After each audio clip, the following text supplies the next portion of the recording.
Olá, todos bem-vindas e bem-vindos. Obrigada por estar aqui com a gente. Quero, nesse momento, agradecer de uma forma bastante especial e carinhosa o trabalho desenvolvido pelo município e dizer para vocês o seguinte: diante de tudo que a gente está vivendo agora, em relação à educação no país, algumas iniciativas, tais como essa do primeiro seminário, significam um grande avanço na nossa região, na nossa área de educação, num contexto mais amplo de muita necessidade de investimento e que poucos municípios têm feito. Então eu gostaria de inicialmente agradecer na pessoa da professora Silvana, a nossa secretária de Educação, a Silvana Cadamuro, e também a pessoa do nosso prefeito Maurício Aparecido da Silva, expressar aqui todo o sentimento de gratidão por conta de toda a área da educação, não só em meu nome, mas em nome da equipe que represento, de tudo aquilo que a gente vem fazendo juntos. Eu já estive aqui no primeiro momento com vocês e hoje eu estou retornando e eu gostaria assim de dizer para vocês o quanto eu tenho acompanhado e vejo como é brilhante, é feliz, bonita de ver o engajamento, o esforço de toda uma equipe, mas principalmente dos professores que têm feito essa proposta chegar na sala de aula e efetivá-la, Porque só estudar e depois não pôr isso em prática não seria uma coisa tão válida assim. Então, de início, a primeira coisa que eu gostaria de fazer é agradecer vocês pelo acolhimento e também pelo respeito à educação, como vocês têm feito. Tudo bem? Eu queria começar com vocês revisitando umas falas que a gente teve na última formação em que eu estive aqui. No primeiro momento, a gente tentou produzir um material, algo que fosse para mostrar para vocês a diversidade que é falar de autismo nesse momento, A gente tem aí uma gama de pesquisa muito grande, correntes de pensamentos, correntes pedagógicas, de terapias muito diversas.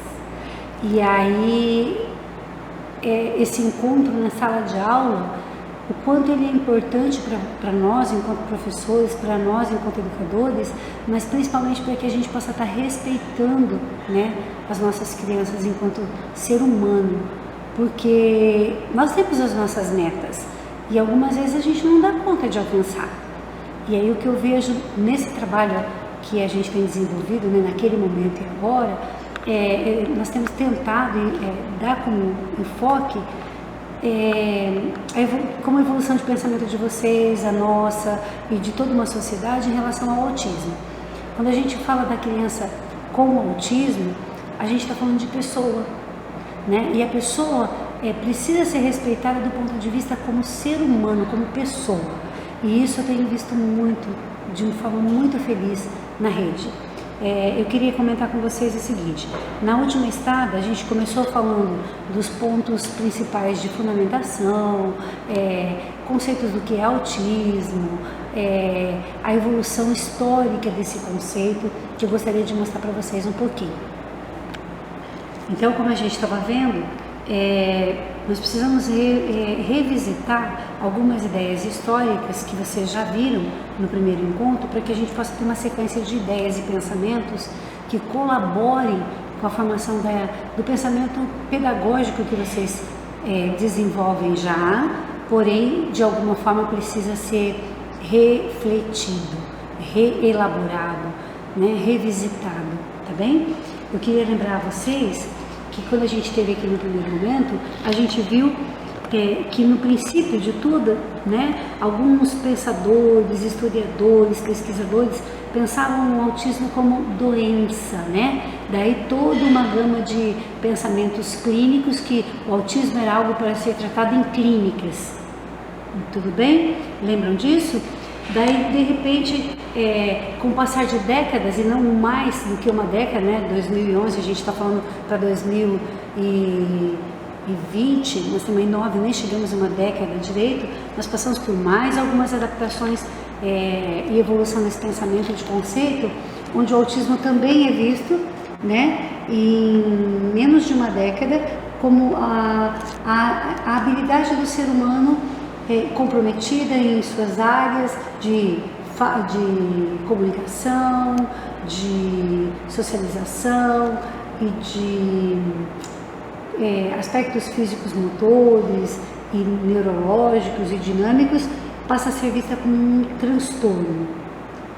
Veja bem, essa evolução do pensamento e ideia, ela vai chegar de uma forma mais pontual na sala de aula, que é aquilo que a gente está vivendo agora, quando os neurocientistas passam a verificar, do ponto de vista histórico, a grande evolução desse pensamento e ideia se dá de algo muito rápido, muito fluido, né? E começa então a buscar onde é que está o que liga, onde está o elo de ligação. E aí a gente passa a ter no país, no mundo, de uma forma quase que abrangente, a visão de que autismo é algo que precisa ser estudado do ponto de vista científico, porém não é a ciência que vai tratá-lo, como a gente via lá no início, tratamentos em terapias, em intensivas. As terapias vêm como meio de colaboração, porque esse sujeito, esse ser humano passa a ser entendido como alguém que é, nesse momento, né, no estado de evolução, a pessoa que tem um modelo de cérebro, de convivência, de vivência social e de elementos que vão se concatenar dentro de um estudo do cérebro, da morfologia cerebral, da genética, da história, né, desse sujeito, como um elemento que vai ser formador, porque a neurociência apresenta para a gente o estado do cérebro, a filosofia, a epistemologia, a sociologia vai nos mostrando que esse sujeito também está trazendo historicamente evoluções e conteúdos que não são só biológicos, né? E que a gente precisa pensar que não são só da ciência humana ou só da ciência exata, mas também de um conjunto multifuncional. Por isso ela vem para a sala de aula como uma equipe multiprofissional, uma equipe multifuncional, né?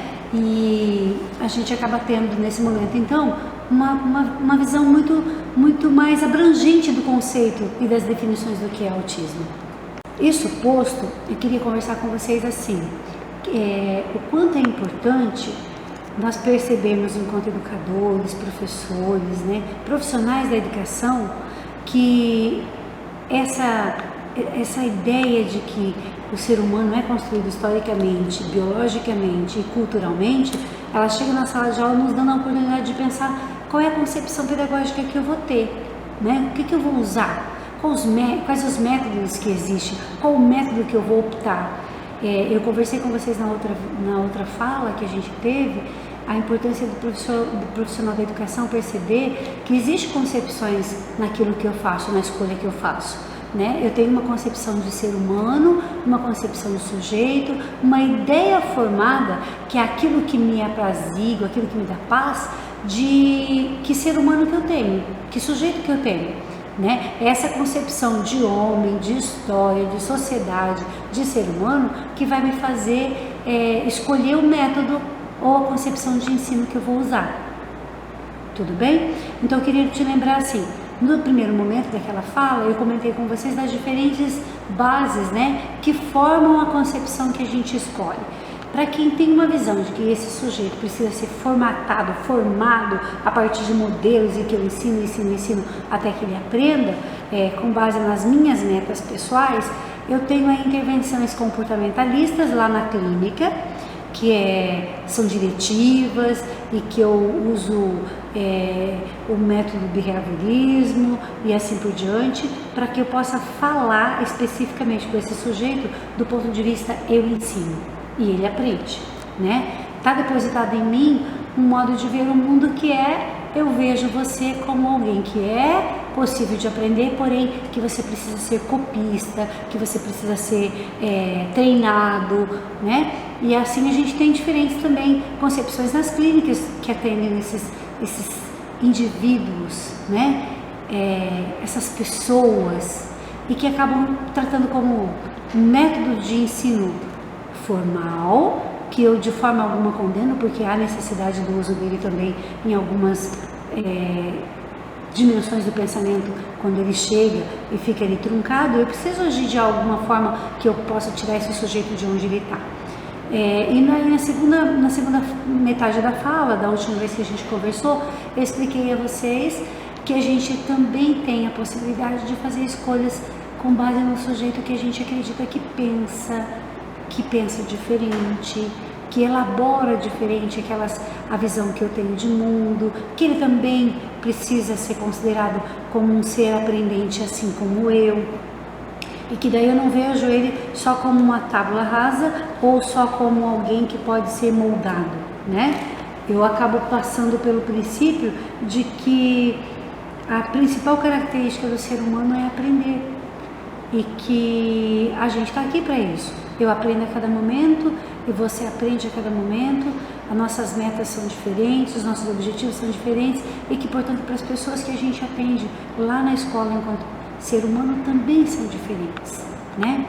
Eu lembro que na última fala a gente conversou um pouco sobre abordagens não diretivas, mas não tão diretivas assim, mas por uma questão didática a gente vai separá-las em diretivas e não diretivas, apenas por uma questão didática, tá bem? Eu estou colocando aqui então, como intervenções comportamentalistas, o método Teach, a abordagem ABA, as PICs, o uso de cartões, o método usado pelo Denver, baseado em 5 eixos, né, de intervenção precoce, o Padovan, um atendimento de reabilitação. Eu vou ensinar esse ser humano a fazer tudo de novo para que eu possa habilitá-lo a ser mais humano. A Apoplexia, que é um método mais usado pelas escolas que tendem a ensinar a leitura e escrita de uma forma bastante diretiva, né, como repetição, como memória. E aí a gente vai ter também as terapias comportamentais, o cognitivo comportamental, o TI, que é uma forma de fazer treinamentos com essa criança, com essa pessoa, com esse indivíduo, com a ajuda dos animais, seja ecoterapia, seja clonoterapia e assim por diante, ou outros animais.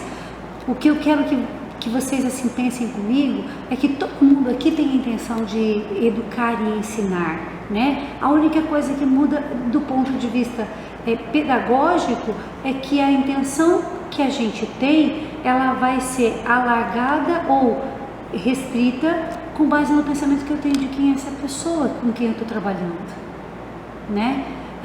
O que me faz fortalecer o meu indivíduo que está comigo, a pessoa que está comigo, encorajá-la a aceitar e também a ter interações prazerosas, é acreditar que ela também tem o direito de errar assim como eu. E de repente em algumas abordagens o erro é visto como para ser eliminado, para ser excluído. Para nós, enquanto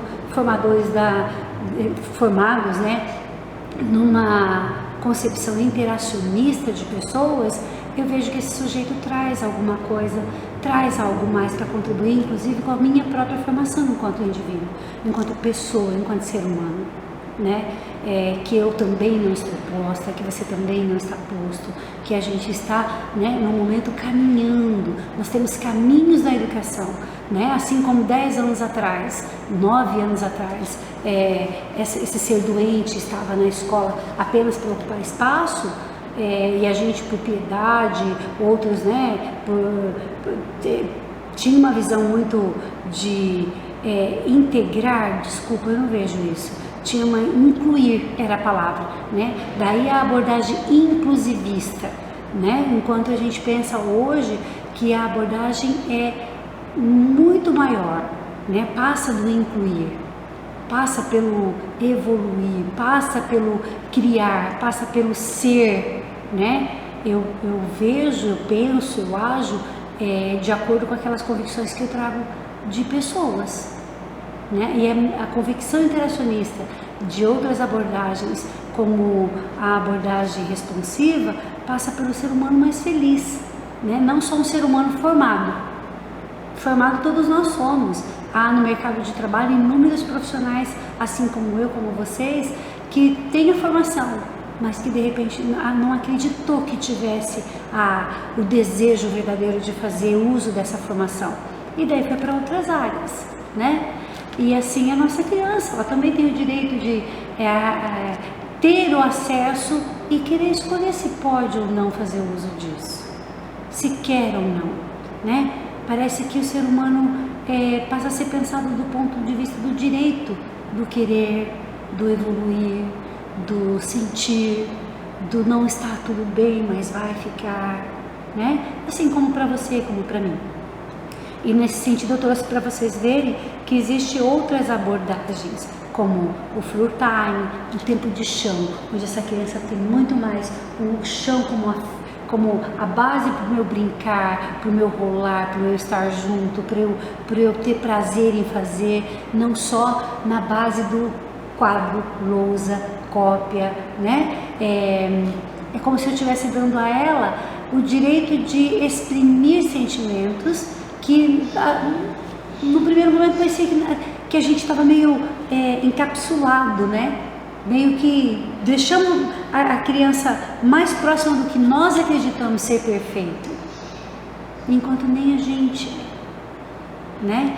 E aí eu trouxe para vocês também naquele momento uma fala sobre o Programa de Aprendizagem e Desenvolvimento, a PED, que é hoje no Brasil, nesse momento, o que mais se aproxima da realidade da escola pública, tá? Eu não venho vender contos, eu não venho vender histórias, eu não venho vender métodos, eu venho dizer para vocês que existe uma variedade, existe uma proporção de tanto para o diretivo como para o não diretivo, e isso vai passar pela sua escolha profissional, né? Então assim, não trouxe para vocês receitas prontas, mas eu trouxe para vocês um olhar para que você possa se identificar enquanto pessoa também, que está fazendo aquilo que te traz prazer, felicidade de estar, não, né? Felicidade de ser você, aquilo que te encanta para chegar lá, pensando, nossa, hoje vai ser, de repente volta que não foi tudo aquilo, mas você volta seguro de que amanhã pode ser. Então, isso posto, eu queria dizer para vocês o seguinte, de tudo aquilo que a gente viu nesse caminhar de quando a gente veio na primeira fala e o que eu visualizei visitando as atividades que vocês já fizeram, nós tivemos um caminho, uma mudança brusca, né, nesse caminho, uma mudança brusca nesse caminho com a pandemia. Mas se eu tenho um norte, né, e eu sei para onde eu quero ir, que caminho, que rumo eu quero tomar, por pior que sejam os percalços, por mais difíceis que sejam as nossas intempéries, mudanças, eu não me perco delas, porque eu tenho mesmo uma base, um chão que me suplanta, que me dá a segurança de fazer e estar fazendo o que eu estou fazendo, porque é essa convicção que me move. Tudo bem? E eu queria lembrar a vocês o seguinte, naquele dia que a gente esteve juntas e juntos, eu me comprometi com vocês que se eu estando aqui de volta, a gente falaria sobre, peraí, mas então qual o caminho indicado para eu seguir na sala de aula, né? Eu lembro que eu falei uma frase para vocês, acho que da Nádia Bossa, uma doutora em neurociência, e que ela dizia assim, a escolha de um caminho se justifica pelas diferentes bases epistemológicas que se orientam no pensamento e na ação de cada profissional. Então, se eu tenho como pensamento, como base, como experiência inicial, como convicção, como raiz, a ideia de que aquela pessoa que está ali comigo é uma pessoa com características diferentes da minha, eu passo a observar com quais características eu estou trabalhando e quais as características que eu preciso estar contribuindo para crescer. E isso independe se no modo remoto, se no modo presencial, se no modo distancial, com muitas singularidades, com muitas particularidades, mas o foco principal vai ser o respeito ao desenvolvimento dessa aprendizagem, E ao desenvolver a aprendizagem, eu desenvolvo pessoa, né? Que é a base de todo o método histórico-dialético que a gente acaba usando hoje enquanto currículo na escola no Paraná. E a gente passa a respeitar as habilidades e competências enquanto BNCC, né? E principalmente a gente começa a pensar, meu Deus, né? De fato, onde é que eu tô? O que é que está acontecendo com essa minha criança? O que eu estou oportunizando para ela? O que eu estou fazendo de diferença na vida dessa pessoa? Eu estou só mecanizando, né? De uma forma mecanicista, instrucionista, elaborando listas de atividades? Eu estou mandando só reprografia? Ou eu estou tirando essa ideia de que é só o escrever, é só o copiar que é ensinar? Então a gente vai passar desse momento para aquilo que eu me proponho fazer com vocês hoje, que é refletir um pouco que inclusão de pessoas a gente está dando para os munícipes de Mandaguaçu. Quem é essa pessoa, né, que está aqui comigo, que mesmo não estando aqui fisicamente, está aqui e está aqui, né? Eu preciso lembrar de 3 pontos importantes que eu gostaria que vocês não se perdessem daqui para frente. A pessoa com características de transtorno do TEA, né? Transtorno, por que transtorno? Porque é algo que pode ser passageiro, pode ser melhorado, pode estar mais comedido, pode estar mais trabalhado, pode estar mais evoluído, pode estar, né? Que eu veja uma chance, uma possibilidade da pessoa com quem eu estou trabalhando de evoluir, tanto em pensamentos, ideias, falas. Então vamos lembrar sempre disso, para eu saber, né, de onde eu estou falando, qual o lugar de fala, que eu lembre que eu estou trabalhando com um sujeito, um indivíduo, uma pessoa que tem 3 elementos que eu preciso pensar. 3 sinais clínicos me levam a pensar que essa pessoa pode estar, né, dentro do espectro. Tudo bem? Lembrar que a primeira grande área a ser afetada é a área que a gente vai chamar de cérebro social. Aquela área onde está a nossa comunicação, que pode ser fala, que pode ser um gesto, que pode ser uma escrita, que pode ser uma expressão, que pode ser verbal ou não verbal, porém, emite uma comunicação, emite a tentativa de expressar, né? De expressar. Então eu tenho comunicação. Outra grande área para a gente pensar que essa pessoa precisa de ser observada, né, de observações mais pontuais quanto à sua interação, como que ela se interage ou como ela se põe diante da interação com outros sujeitos, né? Como está essa interação? Essa interação, ela acontece mesmo que num olhar, eu não quero te ver, mas eu te busco, eu não quero conversar com você, mas eu estou tentando, né? Esse ouvir que eu faço de conta que não escuto, eu tampo o meu ouvido, mas ao mesmo tempo eu escutei o que você disse e eu dou risada.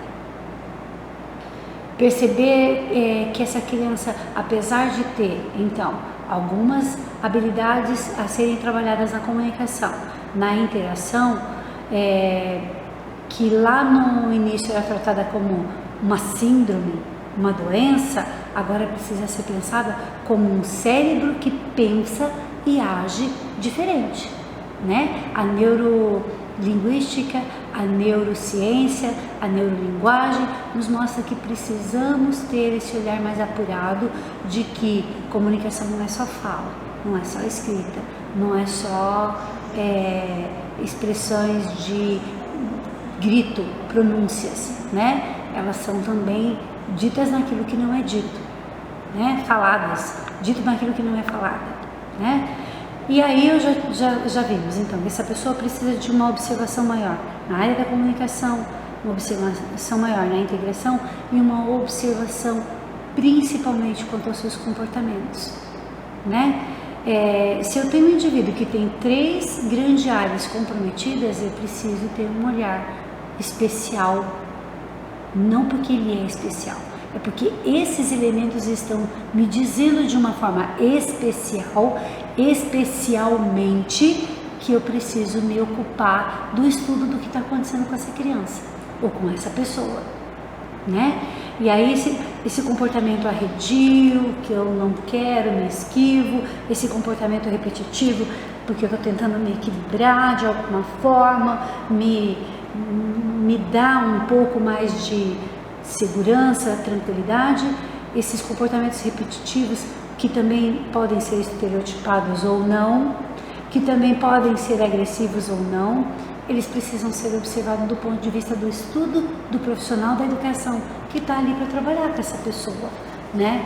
Por isso, de uma forma bem bonita, me veio na memória aqui, a gente conversando da última vez, uma amiga perguntou, né, em plenário com vocês, tá, mas então eu não posso dizer que essa criança está com problemas, que tá, o teu olhar, a primeira pessoa que chega de verdade no mundo cognitivo dessa criança e de um modo muito especial está preparado para fazer isso é você, é o educador. Os médicos tratam doenças, nós não estamos falando de doença, nós estamos falando de pessoas com necessidades, né, de olhar diferente, de métodos diferentes, de compreensão de como ele pensa, de como ele age. Então vamos lembrar uma coisa assim, que é a sequência que eu gostaria de dizer para você.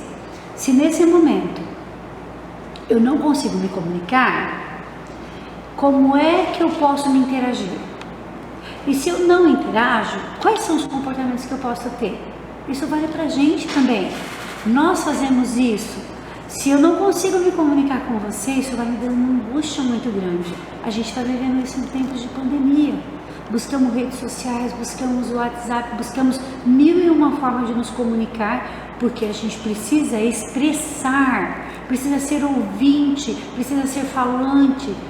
E aí a nossa interação com o meio físico, como a gente está vivendo aqui agora, ela nos deixa num ambiente, num espaço que não é de conforto. Agora você imagine isso para um ser humano que vive isso intensamente e por longos períodos, né? Então vamos lembrar, se para mim não está fácil me comunicar, me desequilibra. Se para mim não está fácil interagir, me desequilibra, quais comportamentos que eu posso ter?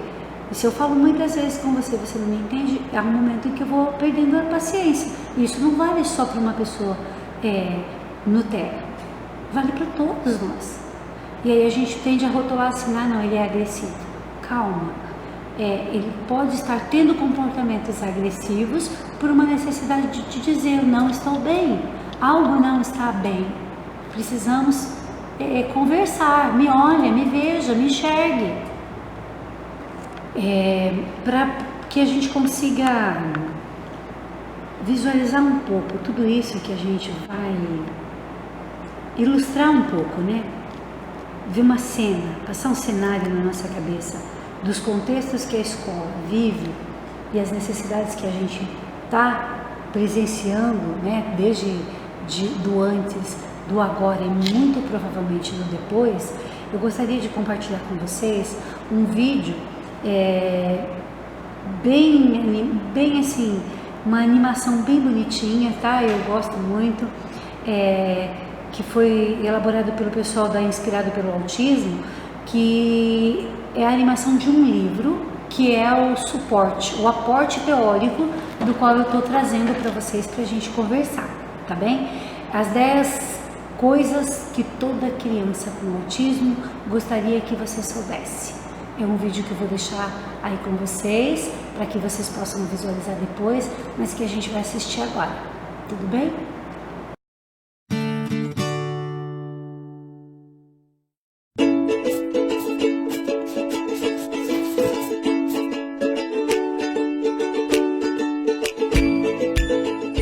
Número 1.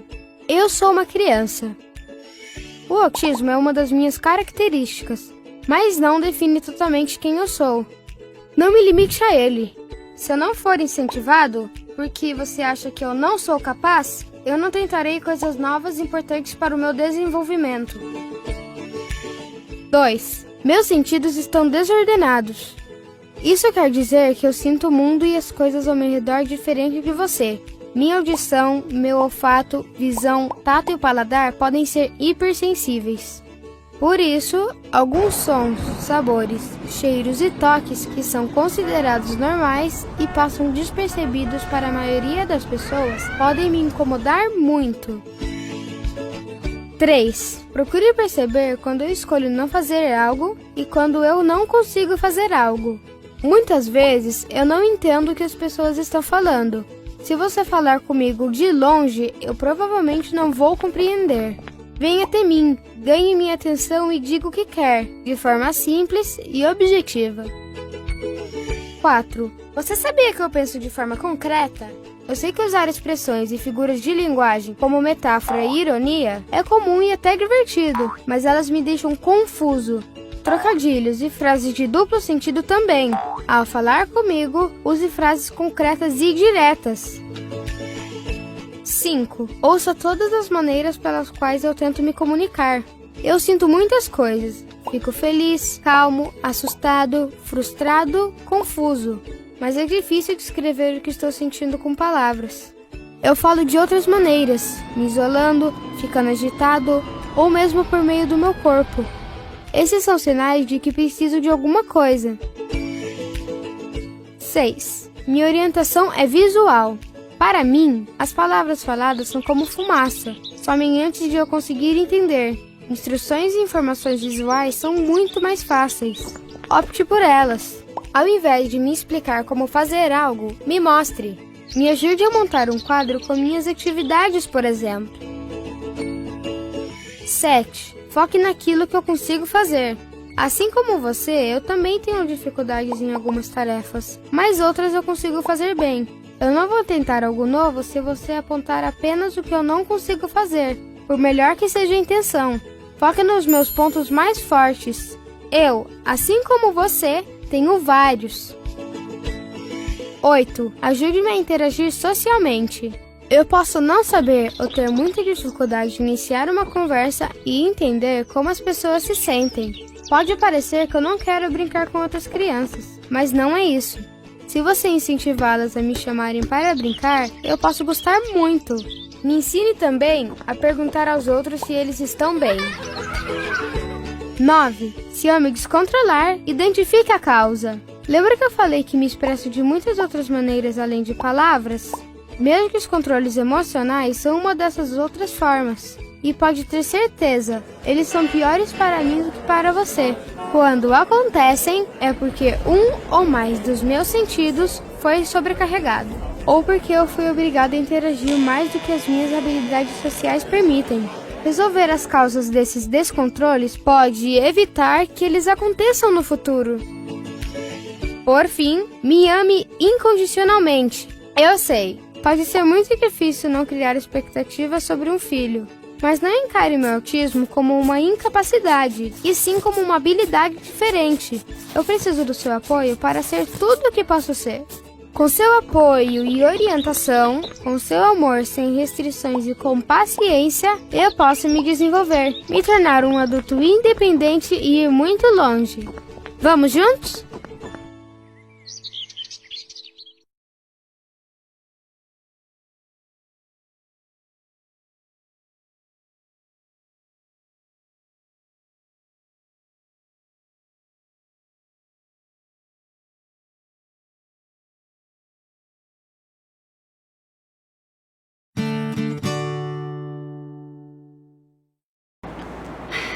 Então, o vídeo é bem legalzinho, né? Vocês poderão revisitá-lo quantas vezes precisar. Ele está disponível também no site da Inspirado pelo Autismo, tá?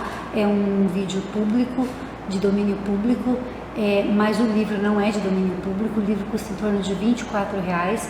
Eu vou deixar um compilado do livro, mas eu gostaria que vocês entendessem que ele é um olhar, né, de alguém sobre o livro. E eu, pedagogicamente, eu gostaria de dizer para vocês, cada vez que a gente lê na fonte, vocês vão ver quantas falhas eu, Dejanira, tenho, como você profissional tem, e é aquela coisa que a gente está tentando mostrar, né? Que todo mundo tem um percurso, pensamentos, ideias, histórias diferentes, então essa leitura vai vir com prazer e um gosto diferente. Então, se você puder e tiver condições, acesse o livro, leia o livro físico, tá bem? Que vai te ajudar bastante. Mas eu estou trazendo do livro um enfoque ensino. No primeiro momento, quando a gente esteve aqui, lá atrás eu conversei com vocês sobre aprendizagem, as diferentes formas de aprender, né? Seja por uma técnica especial, seja por um método especial, seja por uma terapia especial. O que a gente vai ver agora é aquilo que diz respeito a você, enquanto detentor de um conhecimento que te ajuda a buscar e estudar uma pessoa que precisa de ajuda. Ou não, que só está tendo um embaraço daquele momento. Por quê?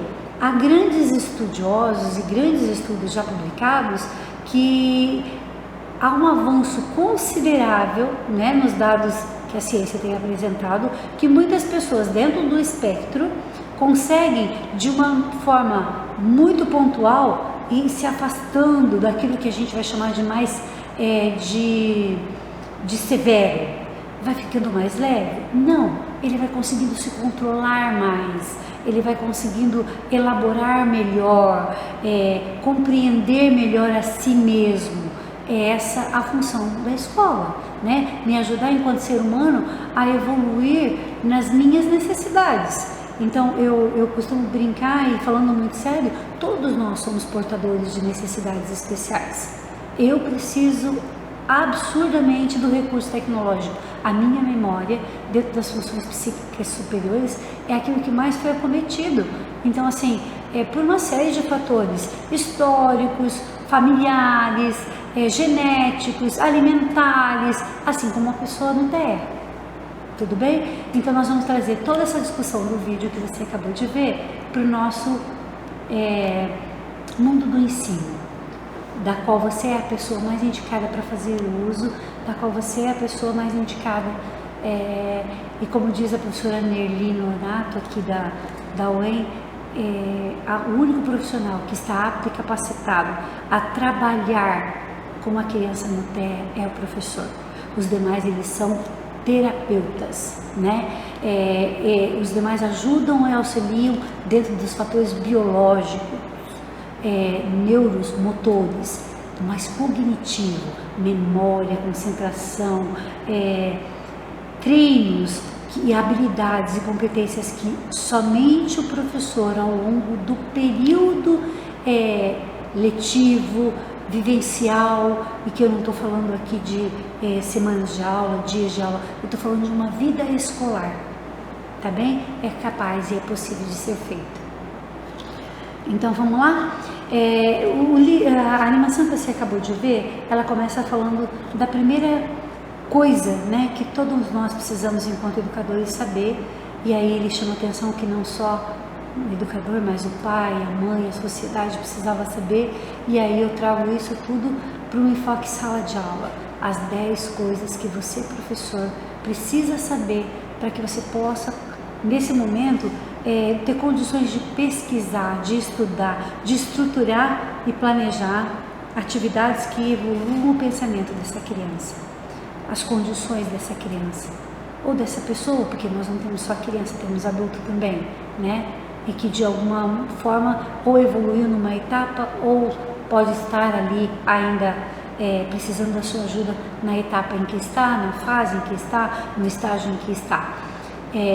Eu gostaria de sempre estar lembrando você que eu estou falando aqui de que existe várias formas de encarar o ensino, né? Lembra que se eu encaro essa pessoa como avanço de etapas, eu posso estar falando de uma visão ou de uma concepção de ensino em que a aprendizagem é sim o meu foco, e aí eu sabendo aonde ele avançou, eu posso ajudá-lo mais, né? Então eu tenho etapas do desenvolvimento da leitura, etapas do desenvolvimento da escrita, e isso independe de idade. Mas se eu estou falando de fases do desenvolvimento, eu já disse de alguma forma no meu pensamento, na minha ideia, que eu optei e estou intencionalmente falando de que eu adotei a metodologia mais instrucionista, mais eu diria assim, mais diretiva não, mais intencional, da qual eu dirijo o ensino e a minha criança aprende. E enquanto, quando eu digo, né, essas fases e estágios, elas estão muito ligadas ao estágio operatório, estágio motor, estágio formal, informal, tudo bem? Então nós estamos falando de convicções que eu tenho do ser humano com quem eu estou trabalhando. Então as minhas próprias palavras vão dizendo que concepção que eu tenho, onde eu estou, que pessoa que eu opto por trabalhar, quem é o teórico que me fundamenta, quais são as bases do meu pensamento de educador, tudo bem? Então o livro ele começa, né, dizendo pra gente, olha, comece a pensar de que você tem uma criança, né, um sujeito, e se do ponto de vista que você acredita que é um sujeito e ele está construindo historicamente a sua história, o seu caminho, ele tem características. Então eu não digo assim, a criança autista, porque ao dizer que eu penso que ele eu já estabeleci a minha escolha pedagógica. Ele né? Eu transformei a característica dele em ser. Eu coisifiquei a minha criança. Eu disse que ela né? Tá posta. Eu catei aquela característica que o ser humano traz e afirmo que ela é. Se você me definir apenas por uma das minhas características, o livro diz, né? Você corre o risco de ter expectativas muito limitadas de mim. Porque se eu já sou autista, qual é a função do meu pensamento, né? Eu preciso evoluir, as minhas características já estão postas, porque se o autista ele não pode vir a ser, né? É uma concepção de ensino que já está arraigada nas minhas próprias ideias, nos meus pensamentos, nas minhas tomadas de atitude. Então nós vamos pensar primeiro, quais as etapas essa criança já superou, esse adulto já superou, quais as que ele ainda precisa e pode. E eu, enquanto educadora, eu vou pensar então, preciso ensinar regras? Quais as regras que ele ainda não sabe? Quais as regras que ele já sabe? Eu preciso ensinar convivência, mas então quais as convivências que ele já traz? Quais as vivências que ele ainda não detém, não presenciou, não experienciou, não experimentou? Dessas interações, qual a interação que eu ainda preciso oferecer a ele? Percebe? Eu deixo de falar, né, do autista para falar do autismo. O autismo é algo que eu posso trabalhar e evoluir com trabalhos, técnicas, sejam elas diretivas, sejam elas interativas, sejam elas interacionistas, behavioristas, mas eu preciso ter com clareza a concepção que irraiga a minha possibilidade de ensinar, tá? Agora eu tenho uma ideia para dizer para vocês que é muito... não é minha, tá? Eu estou literalmente também reproduzindo conhecimentos acumulados ao longo dessa vida acadêmica, dessa vida do chão da escola, e do chão da escola, o meu lugar de fala é esse. Eu tenho o prazer de dizer para vocês, professores, você sabe o que você está fazendo, mas se ampare naquele teórico que passou tempos, anos, dias, horas de estudo para saber quais são as etapas do desenvolvimento. Porque se eu não sei, como é que eu vou ajudar a minha criança? E eu digo para vocês, sem nenhum pingo de vergonha, com a maior tranquilidade possível, não sei todas. Eu carrego comigo todas as necessidades que todos os seres humanos carregam. Então eu busco sim nas tabelas de habilidades e competências de diversos métodos. Eu busco sim nos aportes teóricos da Lilian Lemony o desenvolvimento da escrita. Eu busco sim na Ana Teberoski a leitura e a escrita, que eu também não domino, não estudei só isso, né? Não é o meu objeto de conhecimento puro e simples. Então assim, se eu pudesse aqui dizer para vocês, enquanto formadora de opinião, o que a gente precisa mais é validar as nossas falas com justificativas que não são só minhas, só nossas, porque daí não sou eu falando sozinho, né? A Ana Teberoski me diz assim, olha, se essa criança ainda está no rabisco, na garatuja, eu preciso fazer algumas coisas para que ela avance, e independe da idade que ela tem. Se esse ser humano ainda não está conseguindo ter controle dos esfíncteres, do xixi, do cocô, peraí, onde eu vou buscar isso? Eu vou buscar nas bases neurológicas, nas bases comportamentais, eu vou ter que buscar em quem sabe. Não adianta a gente fazer só do puro eu acho. Então, como a gente viu, né, esse mesmo vídeo que diz pra gente, olha, eu tenho especificidades do pensamento que precisa ser tratado, eu tenho a criança me dizendo lá, né, por favor, não me considere um desajustado, um desequilibrado, porque eu tenho comportamentos diferentes do seu. Os meus sentidos estão desordenados. E eu preciso da ajuda do adulto, do compreensivo, do conhecedor, daquele que busca, daquele que lê, para poder me ajudar a me organizar, né? A ter a compreensão do onde eu estou e o que eu estou fazendo. Porque se esse cérebro age diferente dos demais, qual é a fase, qual é a etapa, né? Qual é o momento? Onde eu estou? É a pergunta principal que a gente tem que se fazer, né? E lá no vídeo vocês vão ver, nós vimos agora, né, a criança dizendo, olha, meus sentidos estão desordenados sim, então me ajuda, me mostra com imagens, uma rotina de que, como é levantar de manhã, o que eu tenho que fazer depois, porque lembra quando a gente conversou no primeiro momento, esse turbilhão que chega tudo junto no meu cérebro, não me dá condições de organizar em caixinhas, né? E aí vem tudo junto na mesma caixinha misturado.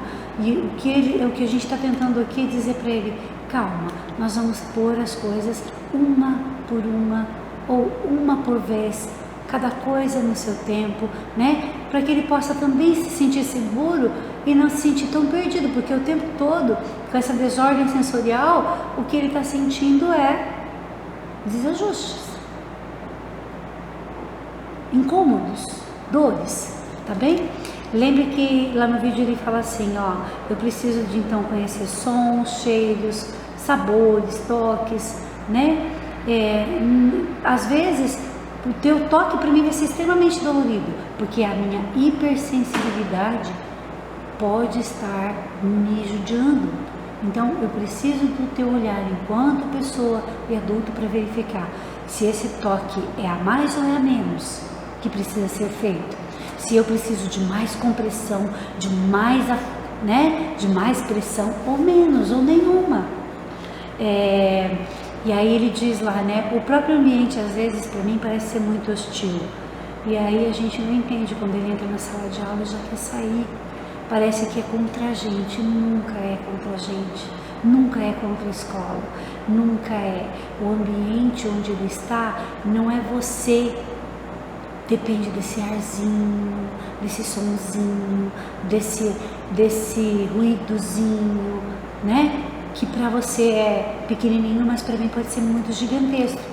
Eu posso parecer distante de você, eu posso parecer agressivo, eu posso parecer mal-humorado, eu posso parecer, mas eu estou tentando me defender daquilo que está me agredindo. Lembra uma situação que a gente conversou e que eu dizia assim para vocês, eu acho que a gente experienciou até, que nós brincamos de um gritando, um falando e você tentando escrever? Lembra disso? Toda a sobrecarga sensorial que essa pessoa está recebendo. Então, muito provavelmente, o que a gente precisa ter é a compreensão de que eu preciso saber quais os elementos nesse ambiente estão me agredindo, ou quais os elementos, nesse ambiente está agredindo aquela criança. Pensar quais os elementos dentro da sala podem estar causando a desordem, pensar a estrutura, como eu organizo, o que eu preciso tirar, e tudo isso demanda então uma escolha de parar para pensar, uma escolha de observar muito mais do que ensinar no primeiro momento. A nossa necessidade de ensinar é tão grande, lembra? Tão grande que a gente não dá tempo para o outro aprender. E aí eu queria conversar com vocês também, que você pudesse se repensar lá na tua sala de aula, ou lá naquele material que você está mandando agora, quais as adequações, né, que eu preciso fazer. Se essa minha criança não dá conta de ficar fazendo no papel, onde mais ela pode estar fazendo? No chão, e fazer uma foto, na parede com giz e água e sabão para depois limpar, sair da ideia fixa de que é somente no papel, na escrita formal, que essa criança está desenvolvendo pensamento, interação, socialização, integração, cognitivo, memória, percepção. Eu preciso pensar que ambiente, eu não estou falando só de estrutura física da escola, tá bem? Eu queria pedir para vocês, então, enquanto professores, controle para que dê a ele, né, rotinas para que ele possa se controlar, controle com ele ou com ela ou com a criança, com a pessoa, o tempo, para mais, para menos, ajude a organizar as ideias, pondo figuras, imagens, lembra? Esse cérebro, ele se organiza mais através do exemplo, do modelo. Então, não quer dizer que eu vou jogar os modelos fora. Eu só preciso pensar como é que eu vou usar isso na minha organização de espaço de sala de aula, na minha organização do material didático que eu estou mandando para casa. Não adianta eu mandar várias figuras e imagens ao mesmo tempo e não mandar o objeto para que ele possa manusear e voltar na figura, né? Lembra que ele precisa de uma organização espacial, sensório, viso e motor? Tá bem? Há como organizar essa rotina da previsibilidade? Vamos organizar, né? Não vamos mandar tudo de uma vez, manda uma, depois manda outra. E aí o que está acontecendo muito, eu tenho visualizado isso, na necessidade nossa de organização do nosso tempo físico, espaço escolar, nós estamos mandando todas as atividades juntas ao mesmo tempo para uma pessoa que às vezes não vai dar conta de toda a nossa necessidade, de todas as nossas metas, tá? Pense na meta da sua criança, qual é a meta, pense na meta da pessoa com quem você está trabalhando, qual é a meta dele e a minha. No terceiro elemento, que a gente viu no vídeo, a criança diz pra gente, olha, não querer, eu não quero, eu não consigo, ou eu ainda não sou capaz de fazer. Muitas vezes assim, e eu já presenciei, e comigo também já aconteceu, a necessidade de ficar pensando, meu Deus, mas por que ele está fazendo isso comigo? E agora, né? Não é com você. É ele na necessidade dele de se organizar e não está conseguindo, porque muitas vezes ele está fazendo o máximo que ele pode. E aí a gente, na nossa ideia fixa de que eu preciso ensinar, não dá tempo para ele nos ensinar o que está acontecendo com ele. Aquela pessoa precisa ser observada do ponto de vista do, peraí, ele é o meu ponto de partida e a minha chegada. É ele, não a minha meta. Não o meu objetivo, as minhas propostas têm que ser baseadas assim,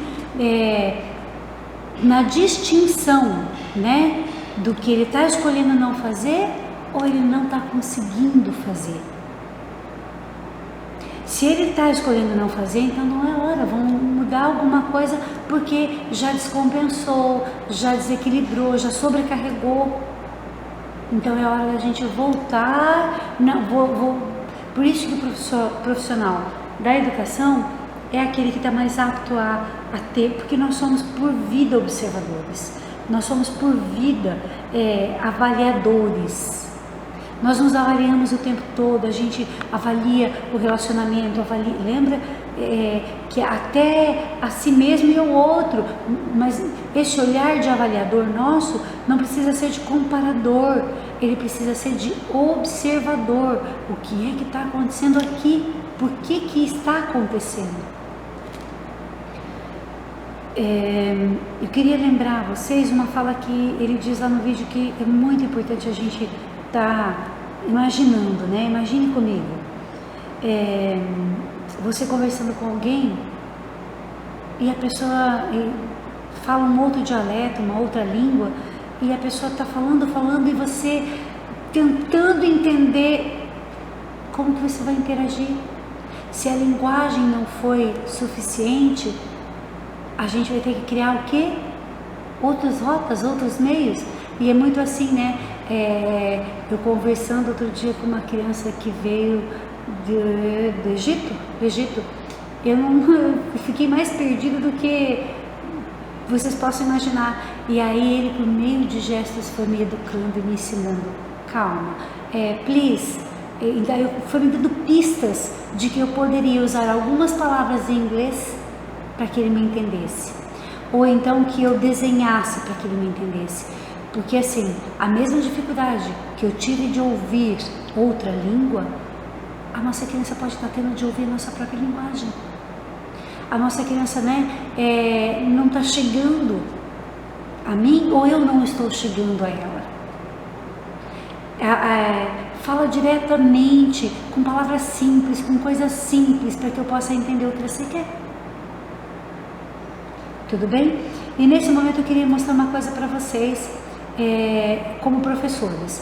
Antes de elaborar qualquer atividade para o seu aluno, tenha a máxima dedicação que você puder no observar, no sondar, no buscar, não gosto dessa palavra, mas no diagnosticar onde ele está, quem é ele, o que eu posso estar fazendo por ele, quais as habilidades que ele tem, quais os elementos que ele já trouxe, de onde eu posso estar partindo, né? Não precisa ficar inventando a roda, ele mesmo me diz os seus gostos, as suas preferências, as suas necessidades, tudo bem?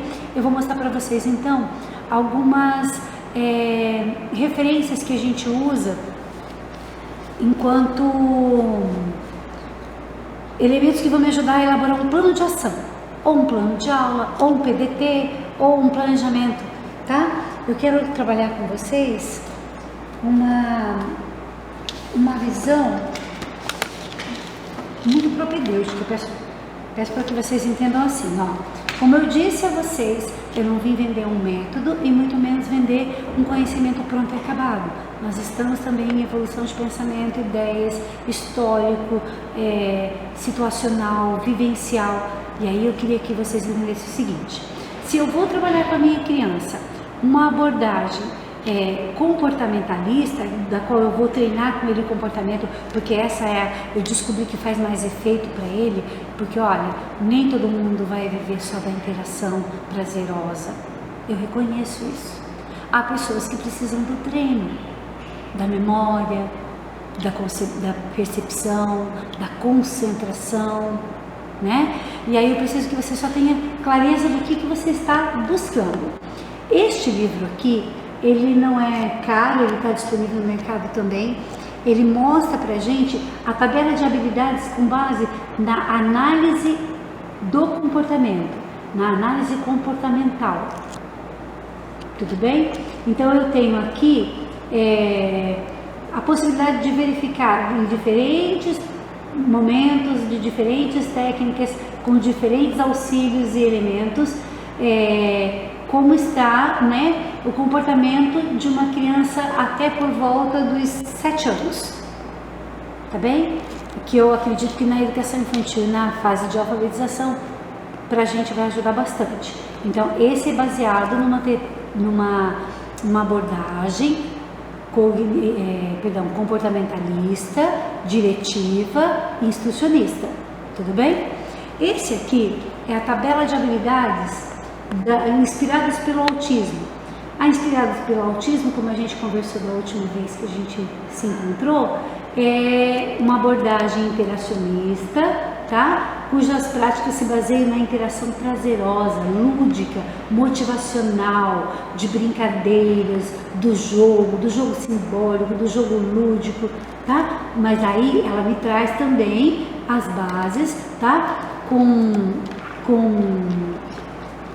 estágios de desenvolvimento, da qual vai dizer pra gente assim, ó, se essa criança já completou a primeira etapa, a segunda etapa, a terceira etapa.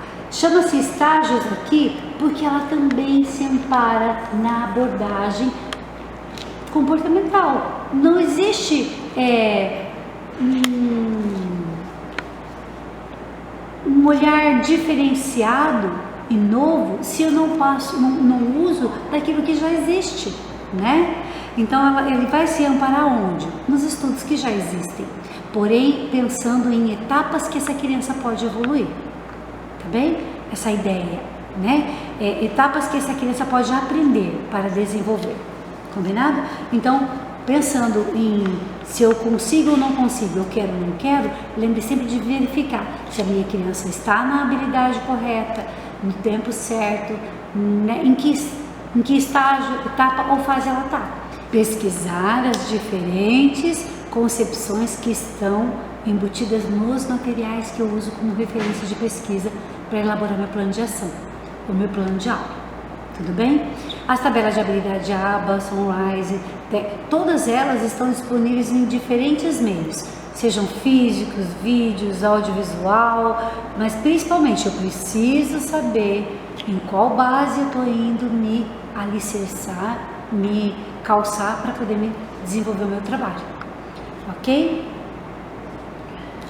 Falando já do quarto elemento que aparece no vídeo, e me veio uma imagem muito linda que eu não sei se eu já compartilhei com vocês, mas se eu compartilhei, estou repetindo e gostaria de fazer isso porque é algo que me ensinou muito, né? E muitas vezes na tentativa e erro a gente aprende mais do que só na teoria. Eu trabalhando com uma das crianças no meio clínico, uma criança trouxe um texto, né? E o texto dizia assim: uma colher de chá, uma colher de açúcar, uma colher de chá de açúcar. E aí ele muito rapidamente falou assim para mim: vamos fazer chá de açúcar, para que eu pudesse experienciar com ele o que era chá de açúcar. Eu fiz chá só de açúcar e depois passei a mostrar para ele o que era colheres, diferentes tamanhos de colheres, especificidades das colheres. Então, lá no vídeo ele fala pra gente, ó, eu penso de uma forma concreta. Então, cuidado com aquilo que você me diz, porque muito do que você me diz, o sentido vem de imediato, vem no primeiro sentido do qual eu só tenho aquela experiência, né? Então, eu preciso ter esse cuidado na hora de trabalhar com essa criança, com essa pessoa. A minha linguagem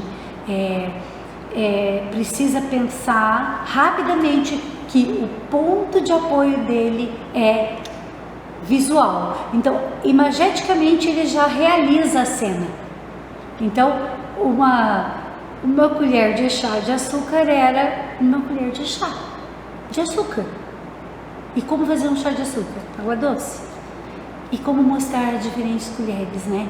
Para que eu possa evoluir esse pensamento. Então, o que mais dificulta o trabalho pedagógico nosso, e não da criança, tá? Nosso, em relação à construção de atividades para essa criança, é que muito raramente a gente pensa como ela vai estar ouvindo o que a gente está falando.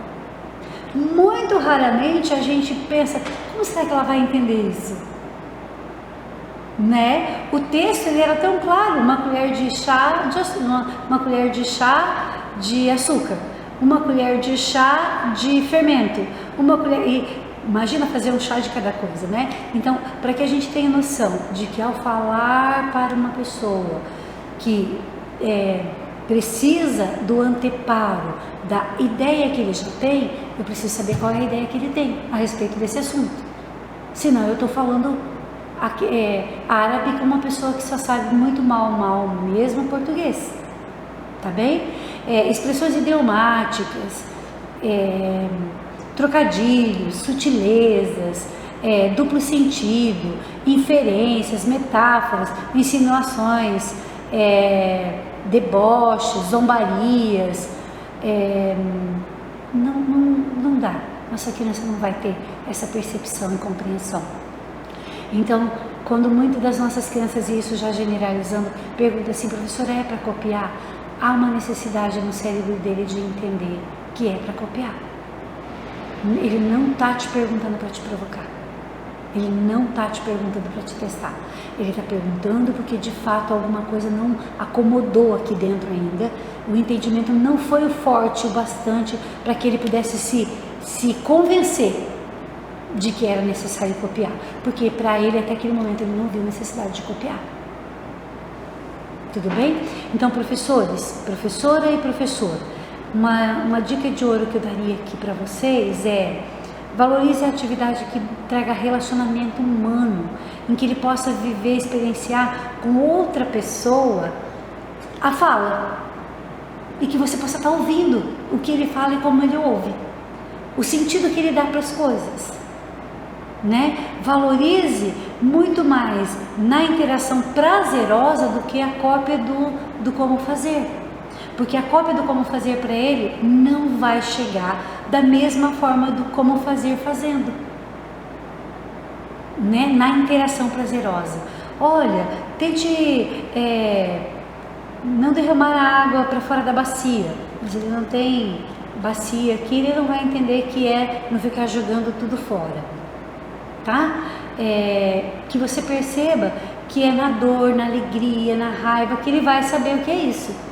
Ele só vai entender o que é raiva se ele estiver sentindo raiva. E você fala, calma, não precisa ficar com raiva. Eu não tô com raiva. Tá assim, olha a sua cara como tá de raiva. Mostrar para ele as expressões para que ele se reconheça é muito mais importante do que ele ficar pintando desenhos com expressões diferentes. Porque é na interação, é na comunicação propriamente dita que ele vai começar a dar sentido para a linguagem que ele usa. Mostre para ele no viver, na vivência, o que é dor. Derrubou o amigo chorou, mostre que aquele choro tem dor. Se ele sentiu dor, mostre que ele está sentindo dor. Porque lembra sempre isso, a teoria da mente para o autista é muito, muito complicado. Ele não consegue vir na sua mente imaginar o que é que você está pensando e o como você está imaginando. Então nunca é contra você. É de fato se defendendo de uma ideia que ainda não se apropriou, ainda não está assentada. Combinado? Pergunte antes, evite falar como faz. Então muitas vezes a gente dá o desenho para ele falando como fazer. É bom, há crianças que vão precisar desse treino? Sim, precisa, mas não faça somente isso, tá bem? Estabeleça metas possíveis, dê para ele consigna do primeiro momento, por exemplo, pegue o outro copo, não só esse, então a palavra o outro vai passar a ter significado. Não faça esse agora, vamos fazer o outro, vamos colocando nessas interações as possibilidades de pensamento que ele não consegue fazer de imediato, ok? Então já fechando essa fala, brinque muito, muito, muito, se você puder, quase que rotineiramente, todos os dias de faz de conta, para que ele possa fazer de conta, para que ele possa usar a mente, para que ele possa flexibilizar um pouco essa ideia, para que ele possa usar pensamentos, palavras e ideias que ele não usa frequentemente, tá bem? É literalmente ampliar vocabulários, ok?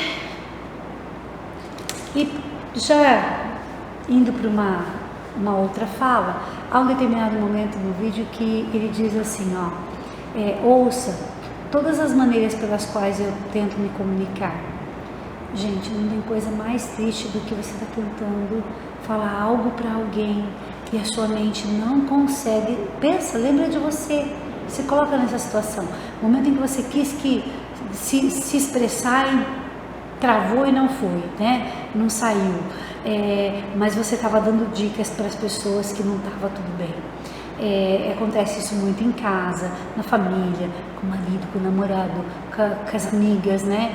E você tentando aqui dar dica, dar deixa para a pessoa parar e tá continuando a fazer. Então, o nosso, talvez, pilar, né, de compreensão da pessoa dentro do espectro passa por isso, se colocar, né, de verdade de frente a ele e olhá-lo com os olhos, com o nariz, com o sensorial, com a temperatura, com afago, com afeto, olhá-lo do ponto de vista humano, não só do olhar físico, mas do cheiro, da percepção, da compreensão, do amor, do acolhimento é a palavra. Acolher de verdade o que o outro está fazendo, ver o outro de verdade na tua frente. Que a gente consiga, por exemplo, observar com os olhos, observar com o coração, observar com a mente, que a gente use outros elementos sensoriais e não só o olho e o ouvido. Porque parece que se ele não falar, ele não está falando. Parece que se ele não olhar, ele não está falando, né? Mas às vezes até o não fazer ele está falando. Eu não quero, não estou conseguindo, eu não consegui, me ajuda, tenta de outro jeito. Fique atenta e atento à linguagem corporal que essa criança traz, à agitação, ao isolamento. Tente descobrir e observar o que está de errado ali. Professores, observe atentamente se esse isolamento é a tentativa de se reorganizar ou é a rejeição, ou é o não convencimento de que eu pertenço a esse grupo, tá? É aí que reside, gente, a meu modo de pensar, a grande sacada da educação inclusiva. É o íntegro, né? É o estar íntegro ali. Porque não é estar incluído, não é estar dentro da sala, não é estar aqui, é estar aqui e aqui, né? É uma preocupação que vem antes. Peraí, mas será que se eu levar isso lá na sala não vai? O cheiro não está forte? Peraí, é pensar o outro antes de estar com o outro. É incluir pensando em elementos que me ajudem e em elementos que me atrapalham, né? Ações para que a função psíquica seja ativada. Existem diferentes tipos de trabalhos aí que a gente tem lido, pessoas que fazem ótimas adaptações de materiais, ótimas, perfeitas. É uma forma de pensar a inclusão, tá? E pessoas que fazem excelentes adequações. Eu adequo à necessidade da minha criança naquele momento. Eu me sinto desalocada quando eu vou num lugar em que eu não fui com a roupa adequada. Então, se a gente pensar nas experiências, nas nossas próprias experiências, nós vamos ver que há momentos assim em que me falta a palavra, e aí eu fico envergonhada. Eu estava falando algo e o meu vocabulário não veio, aquela palavra que eu queria dizer não veio.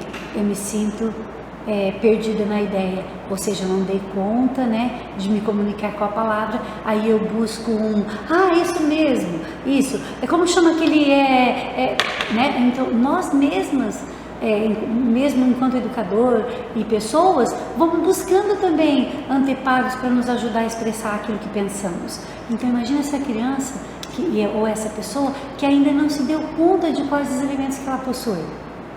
Essa é a função primordial do professor alfabetizador, né? Ativar elementos na estrutura psíquica superior de memória, de concentração, de percepção, de compreensão, de fala, de linguagem, de pensamento, que me ajude a organizar meu repertório, que me ajude a ampliar esse repertório, senão de alguma forma, em algum momento eu vou estar sendo prejudicado ou prejudicada. Eu queria lembrar uma coisa com vocês. Lembra que Nós, enquanto professores, nós temos que desenvolver diferentes habilidades, porque há momento em que a falha da memória vem, e daí a gente tem que buscar no pensamento. Há momento em que vem a falha do pensamento e da memória, a gente tem que buscar na interação, na mediação, né? Na lembrança, na fala, no pensamento, na linguagem, na expressão, né? Então nós buscamos outros recursos, mas a nossa possibilidade já foi bastante ampliada. É isso que a gente está falando aqui. No teu plano de aula, pense nessa ampliação de linguagem como ampliação de verbetes, de glossário, e avanço, né? De pequenas nuances mesmo, mas que haja avanço, tá bem? Não tem que ser semanal, mas tem que ser concatenado, evoluído, pensado. Tem que ter uma sequência elaborada, porque educar é isso, é um ato intencional, programado e objetivado. Então eu tenho que ter um programa de ensino que trabalhe assim. Pode ser um Panexia? Pode. Pode ser um TIPS? Pode. Pode ser um ABA? Pode. Mas eu tenho que verificar agora qual é a minha necessidade, que eu, enquanto professor, não estou atingindo ele. Porque ele ou ela vai sim ter um avanço significativo com base naquela experiência que eu oferecer também, né? Não depende só de fatores biológicos, não é só do não querer. Uma ação planejada que eu poderia sugerir a vocês, brincadeiras do aumento de repertório. Vamos pensar então assim, vamos dar um apoio para ele assim, ó, vamos brincar de complementar as coisas. O que é isso aqui? Bola. E se fosse de papel? Bola de papel. Se fosse de vidro? Bola de gude. Se fosse de aumentar o vocabulário no sentido, a bola é o elemento, mas a qualidade, o adjetivo, transforma esse mesmo substantivo em outro. Seria a ampliação das ideias, do pensamento, da linguagem. Combinado? Pense sempre nisso. Então, quando você for ouvir, e quando eu ouço uma criança, que a gente ouça as diferentes maneiras que ela está tentando se comunicar. E se a gente for então pensar num elemento que assim, norteador de tudo isso, nós vamos ver que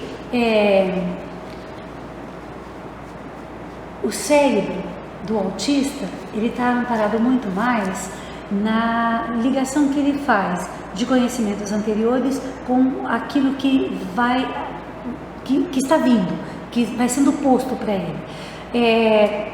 Uma fala lá no vídeo, a criança diz pra gente assim, ó, veja só, minha orientação é visual, eu vejo as coisas. Então não adianta a gente tá dizendo que o ama e a cara tá amarrada.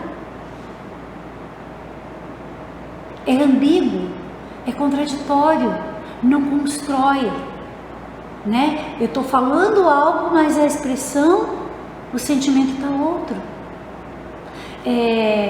Modele para ele, por exemplo, se precisar, várias vezes.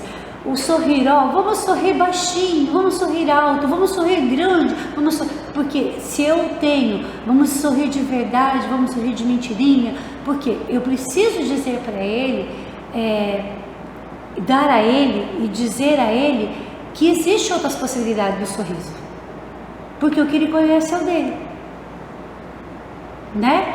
E aí, quando ele vê o meu sorriso escancarado demais, ele se assusta, porque ele acha que eu estou com deboche. Aí eu digo para ele, não, esse é um sorriso largo, farto de alegrias, vamos pensar nisso.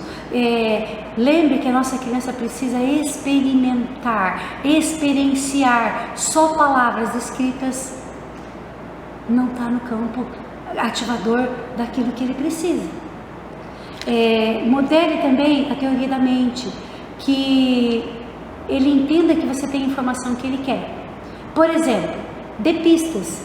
Não mostre a imagem de imediato, mas dê pistas.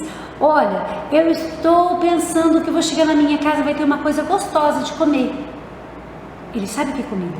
Mas o que é coisa gostosa de comer? E vai também experimentando as experiências que ele tem, né?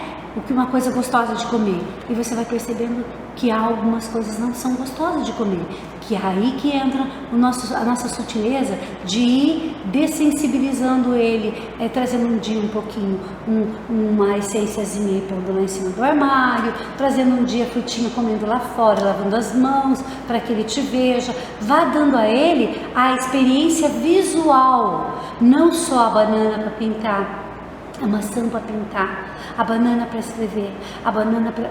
Precisamos chegar nisso? Precisamos, mas precisamos passar também pela experiência experimentada, provada, cheirada, sentida, gostada ou não, tá bem? Como material de apoio, eu poderia estar sugerindo a vocês figuras de verdade. Se eu for trabalhar conceitos, categorias, né, seriação, que eu faça isso com elementos de figuras, imagens, mas principalmente com objetos, ou também com um elemento real. Se eu for trabalhar frutas, que eu trabalhe os elementos reais, porque se eu fico só no campo da experiência do desenho da imagem, eu não tenho a experiência sensorial, do sentir, do degustar, do lavar, do tocar, do não gostar, do limpar, né, da própria percepção no espaço onde isso foi incluído, tudo bem? E assim por diante. Então vamos lembrar, para que eu possa trabalhar a amplitude dessa minha orientação que é visual, eu aumento o meu campo de experiência. Ofereço lá na BNCC, lembra? Ofereço o degustar, o provar, o catar, o colher, o procurar, o pesquisar, o achar, o experimentar, o inventar, né? Outras experiências para além do que é só categorizar com figurinhas. Então, se a gente pensar nas experiências, nas nossas próprias experiências, nós vamos ver que há momentos assim em que me falta a palavra, e aí eu fico envergonhada. Eu estava falando algo e o meu vocabulário não veio, aquela palavra que eu queria dizer não veio. Eu me sinto perdida na ideia, ou seja, eu não dei conta, né, de me comunicar com a palavra. Aí eu busco isso mesmo, isso. Como chama aquele né? Então nós mesmas, mesmo enquanto educador e pessoas, vamos buscando também anteparos para nos ajudar a expressar aquilo que pensamos. Então imagina essa criança ou essa pessoa que ainda não se deu conta de quais os elementos que ela possui. Essa é a função primordial do professor alfabetizador, né?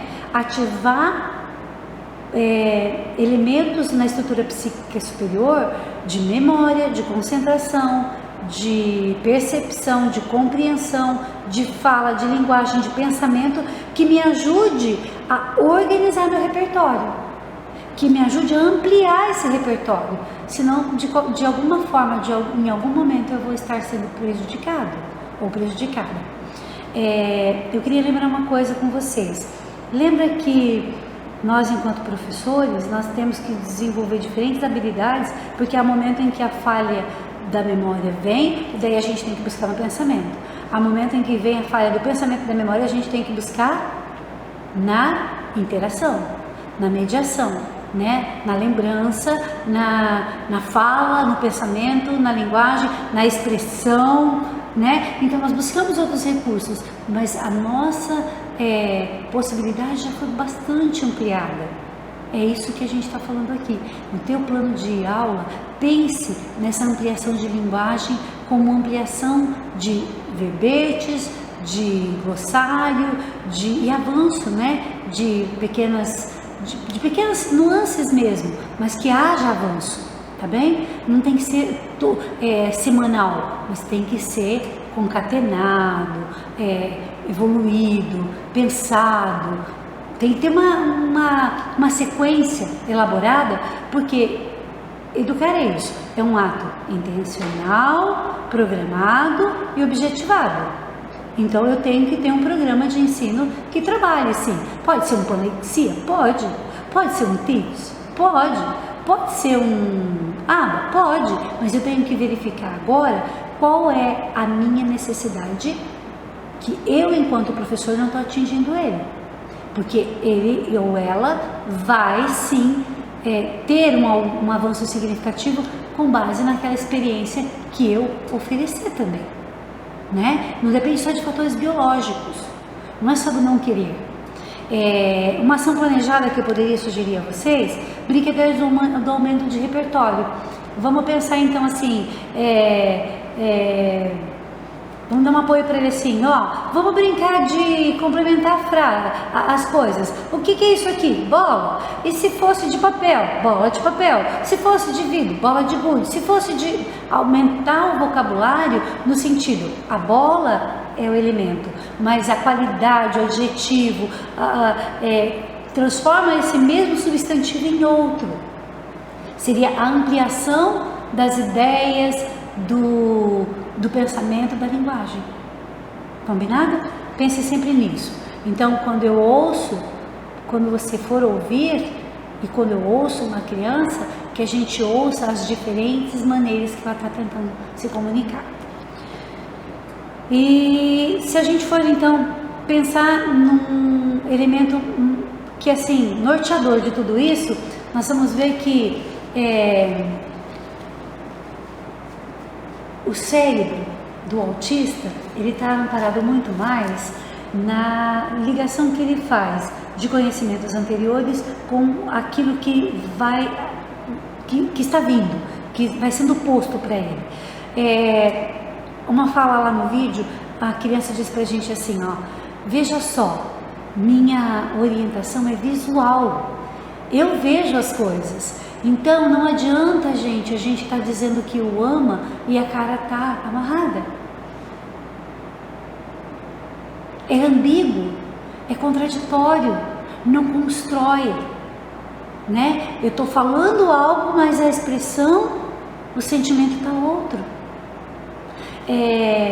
Modele para ele, por exemplo, se precisar, várias vezes o sorrir, ó, vamos sorrir baixinho, vamos sorrir alto, vamos sorrir grande, porque se eu tenho, vamos sorrir de verdade, vamos sorrir de mentirinha, porque eu preciso dizer para ele, dar a ele e dizer a ele que existe outras possibilidades do sorriso, porque o que ele conhece é o dele, né? E aí, quando ele vê o meu sorriso escancarado demais, ele se assusta, porque ele acha que eu estou com deboche.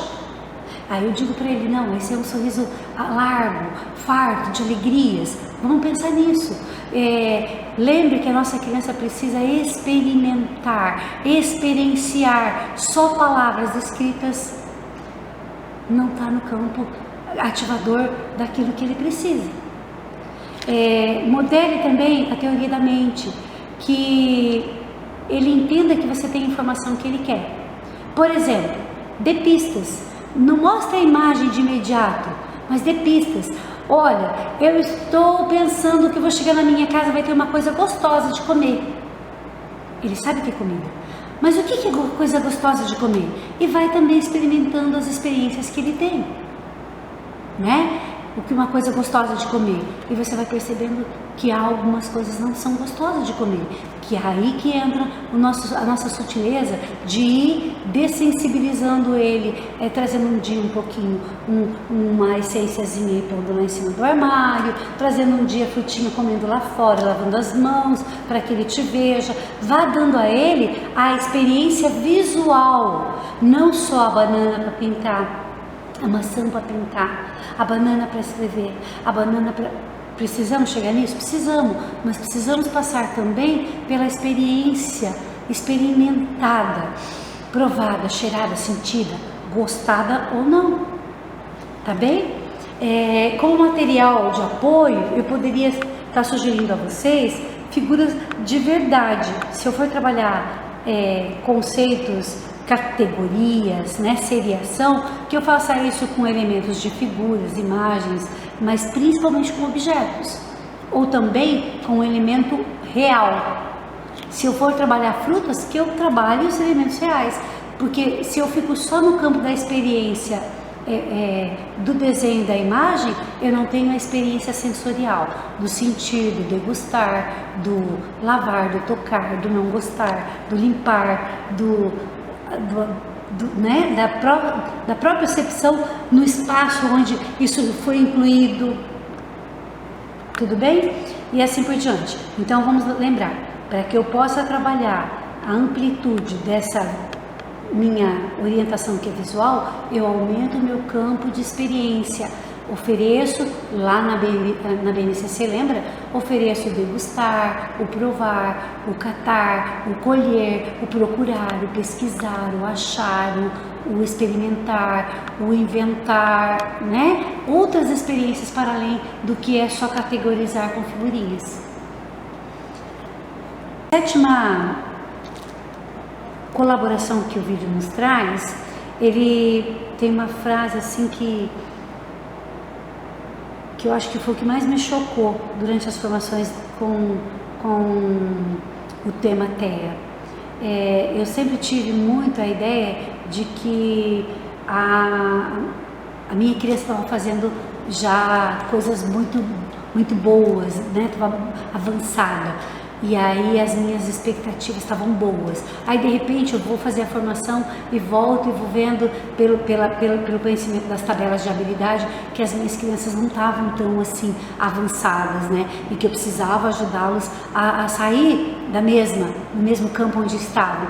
E aí eu digo para vocês assim, as minhas expectativas também aceleraram demais. É esse cuidado que eu preciso que vocês tenham. E esse olhar com você também, tá? Com o seu trabalho também. Não crie expectativas suas imensas, mas também não minorize. Por exemplo, não minimalize, né? Que a gente vá lá no meio termo mesmo. Que eu possa ter um parâmetro do antes, do durante e do depois. Mas que eu tenha a percepção de que, veja o que ele já consegue fazer. Esse é o parâmetro que eu tenho que usar e não o que os coleguinhas estão fazendo. Essa é a grande inversão que a gente tem trazido para a sala de aula numa educação inclusiva. A experiência comprova, né, de que a gente passa a fazer comparações, diferenciações. É possível? A gente faz. Porém, nós estamos voltando lá naquele campo que estamos na base cognitiva comportamentalista ou estamos na base experiencial, existencial, humana, né? De novo a gente está naquele choque de concepções de ensino. Se eu tenho uma concepção construtivista ou interacionista ou histórico, crítico, cultural, a minha ideia passa por observar os pontos fortes que você já tem. Olha como é gostoso quando alguém consegue visualizar o que a gente consegue fazer e nos dá uma devolutiva e nos dá um valor e a gente se sente valorizado. É assim com qualquer pessoa. Para a pessoa com TEA, é mais ainda a apreciação e a apreciação do olhar ele fazer, ver de verdade ele fazendo, é tão importante como estar conectado com ele e dizer para ele de verdade, olha, eu vi, você consegue fazer. Porque muitas vezes ele consegue fazer e a gente não vê. Porque a gente está buscando que ele faça o que a gente quer e não o que ele consegue. Evite tentar qualquer coisa nova quando eu já tenho... Por exemplo, assim, quando eu já tenho certeza de que eu vou ser criticado. Me dê primeiro a experiência de que eu tenho êxito. Me faça entender primeiro que eu consigo. Então me dê coisas que eu consigo fazer, mas não fique só nisso, né? Me dê primeiro, as pessoas com autismo, gente, elas precisam de previsibilidade, de menos medo, de menos insegurança. Aí eu coloco ela para ir falar junto com os coleguinhas. Os coleguinhas já riram uma vez dela fazendo isso. Muito dificilmente ela vai conseguir fazer isso de pronto e acolhedor, de pronto, não vai. Eu preciso então colocar numa mesa um amiguinho também para ter dificuldade, para que ele possa ver que não é só ele. Eu preciso colocar numa mesa elementos pensados e, portanto, você é a pessoa capacitada, eu volto a insistir em dizer isso, e que está apta a observar o que eu já consigo fazer o que eu ainda preciso fazer e onde é que eu estou sendo como padrão fechado, trancada. Por que eu não estou conseguindo evoluir, né? O que nesse padrão está se repetindo que eu não consigo sair daí? Como material de apoio, eu queria dizer para vocês que a gente poderia estar usando o quadro mesmo, não só de rotina, de previsão da hora que chega, do dia da semana, do mês, mas um quadro de rotina do que a gente vai fazer hoje. Um quadro de rotina do que a gente vai concluir como tarefa, o objetivo e a meta, pequenas metas para o dia, tá bem? Dê a ele a explicação necessária e acessível. Nós vamos sair dessa sala agora, nós vamos um pouquinho naquela biblioteca, lá na biblioteca tem livros, lá na biblioteca é um espaço maior. Vá dando a ele a experiência mental, imagética do como será aonde ele está indo, porque é muito brusca a ruptura, tirar de um espaço que sensorialmente eu já estou adaptado para uma propriocepção que eu ainda não senti. Eu posso estar indo para uma sala onde tem ar-condicionado e a minha sala não tem ar-condicionado. Aquela sensação, temperatura, calor, o barulhinho do ar vai me causar estranheza. Para nós parece tão simples, mas lembra que você está trabalhando com um cérebro que recebe todos os estímulos ao mesmo tempo e que não dá conta de se organizar. E aí vem a desorganização, tá bem? Mostre que você está conectado, de verdade. Conectado. O que está conectado para você? Você manda uma mensagem linda para alguém, aí alguém vai lá e devolve um joinha para você. A pessoa está conectada com você? Em quais momentos a gente está fazendo isso? Com as nossas crianças, com aquela pessoa que precisa tanto de estar conectada. Professora, professor, e aí você, não estou dizendo que a gente não vai poder fazer nunca, mas tente acolher de verdade aquela necessidade no momento, porque se ele já não fazia, quanto mais experiências negativas ele for tendo, menos esforço, menos condição, menos compreensão do acolhimento verdadeiro ele vai ter, né? Então eu dou por experiência para ele, ofereço de graça para ele, muito gratuitamente, a minha conexão com ele. Só um pouquinho que tá com um probleminha, eu já te escuto, mas fica aqui comigo. Não deixou de fazer, mas deu a ele uma atenção diferenciada, cumpriu com a necessidade dele naquele momento. Vamos lá? Outra fala que o vídeo nos aponta é que me ajude, fala da interação social, né? Me ajude a interagir. Gente, eu não me recordo aqui agora qual é a experiência que eu já tive em que eu estava no lugar, mas não fiz o máximo. A minha tentativa foi um esforço assim, e aí não satisfez a expectativa da outra pessoa. Lógico que vai rebaixar. Na hora os ombros caem. Na hora o interesse diminui. Pense que a pessoa com TEA, ela vive isso diuturnamente. Todos os dias alguém desaprova. Ou alguém desaprova o choro, ou alguém desaprova o tampar o ouvido, ou alguém desaprova a sua maneira de se sensorizar, ou alguém desaprova a fala repetitiva. Todos os dias o comportamento dele é cerceado e corrigido. Qual o momento prazeroso que essa pessoa teve, qual a experiência prazerosa que ela teve de interação verdadeira. Eu não me recordo em nenhum momento em que eu tenha sido totalmente desmotivada e que eu continuasse me sentindo a fonte inspiradora. A gente decai, a gente murcha, e agora você pense, então, uma pessoa que faz isso, vive isso o tempo todo, né? O que a gente pode ver é que existem modelos de interação em que combinam mais com o estilo de proposta pedagógica que eu vou oferecer. Existe um modelo de interação que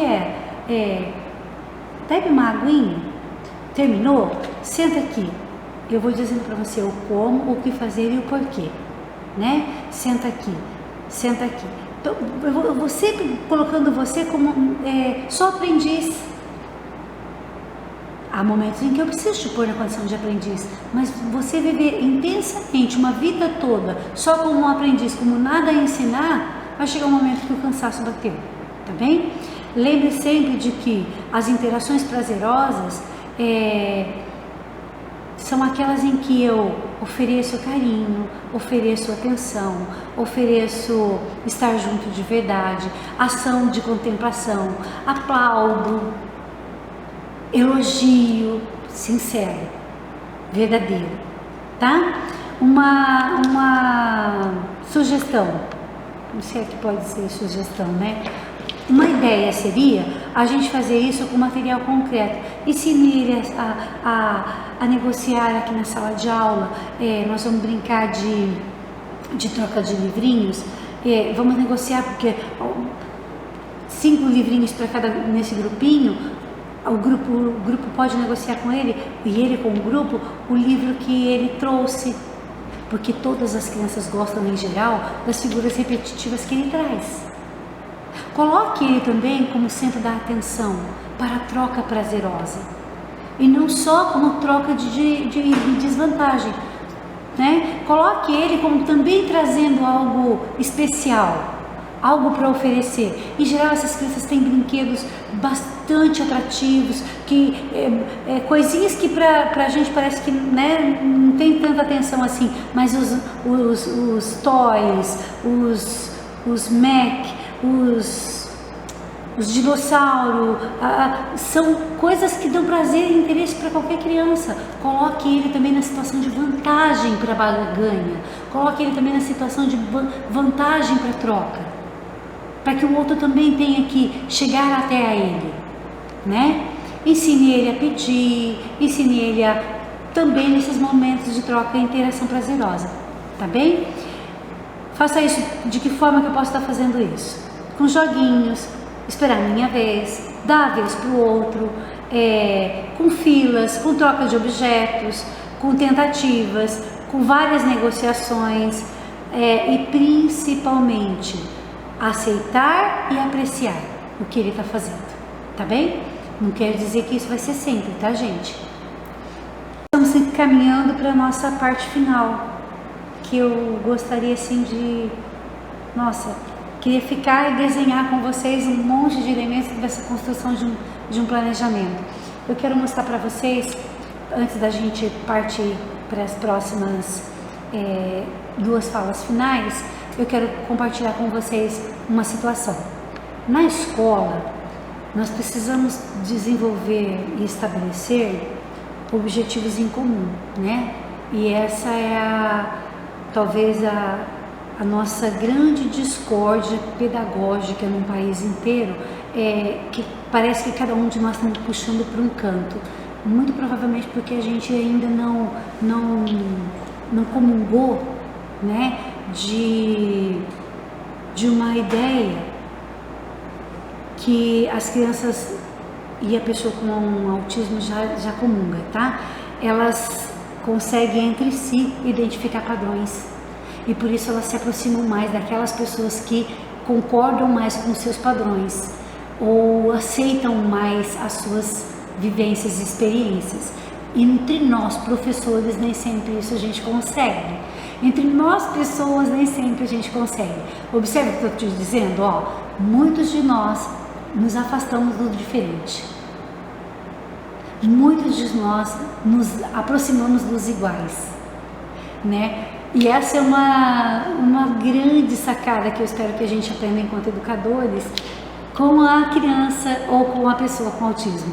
Identificar padrões em que eu preciso estar mais próximo para me desensibilizar e aprender, e daqueles que eu preciso estar mais próximos para aprender, né? Então, uma fala no vídeo é muito importante a gente lembrar. Identifique as causas. Nós, enquanto professores, vamos ter que treinar esse olhar. Nós já sabemos, tá? Que fique bem claro isso. Muito difícil a gente encontrar um professor que não sabe a causa do porquê que o Joãozinho está chorando daquele jeito, porquê que a Maria está chorando daquele jeito, porquê que o fulaninho não veio na escola. Todo mundo sabe a causa. O problema é que a gente nem sempre põe a causa como elemento desencadeador ou como previsão, né, para que eu possa acompanhar a evolução, o desdobramento daquilo que eu estou fazendo. Então vamos ver. Lá no vídeo a criança diz pra gente: identifique as causas dos meus descontroles. Faça um registro de horários, de lugares, onde eu tô, quais as pessoas, o que aparece, o que acontece. Assim talvez você identifique um padrão. Na escola onde você está, vocês já observaram que vocês fazem as atividades geralmente com um padrão? Existe um padrão de como se desenvolvem essas atividades? Comece a observar. No município onde você está, existe um padrão. Na verdade, o que eu estou tentando dizer para vocês é: comece também a olhar o que é, né, ou qual é, o que é que te faz fazer a mesma coisa sempre ou diferente, ou qual é a causa do seu desenvolvimento ou não de algumas atividades. Porque muitas vezes a gente também passa pelas inferências, influências, adaptações, lembra? Assim como a criança, como a pessoa no TEA, com o TEA, começa a identificar padrões, se aproxima ou se distancia, nós precisamos trazer isso para o campo da realidade escolar, tá bem? Eu vou mostrar para vocês que a minha contribuição de hoje, nós fazemos enquanto mediadores, né, ou enquanto facilitadores da aprendizagem, na abordagem inspirados pelo autismo, ou método Sunrise, ou abordagem lúdica, responsiva, prazerosa, interativa, motivacional, nós fazemos uso de algumas tabelas também, tá bem? Para que servem as tabelas? É o meu ponto de partida, é a minha pesquisa da minha criança. Eu pesquiso, tá? A minha criança, marcando aqui o nome dela, a idade, outros dados que você achar ou julgar interessante, mas principalmente eu vou procurar olhar quais os campos de interesse dela, o que ela gosta de comer, o que ela gosta de fazer, as ações que ela repete, o que ela mais gosta. Faço uma lista de interesses, né? Tá bem? Para depois eu estabelecer metas. Com essas listas, me amparam e me dão apoio para que eu possa verificar onde eu posso usar essa zona de interesse como motivação para alcançar uma meta. Tudo bem? Então, lembrando, eu tenho aí que fazer um levantamento, né? E aí eu tenho outra tabelinha, tá? De quais os horários que se repetem. Isso você pode fazer de qualquer forma que te apraziga, que te dá mais controle da situação, tá bem? Pode ser uma anotação no caderno e tal. Eu vou te mostrar uma tabela que a gente usa de apoio à sessão observada. A gente observa a atividade para a gente ver que hora que aconteceu, que comemoração ou que sugestão foi dada, tá?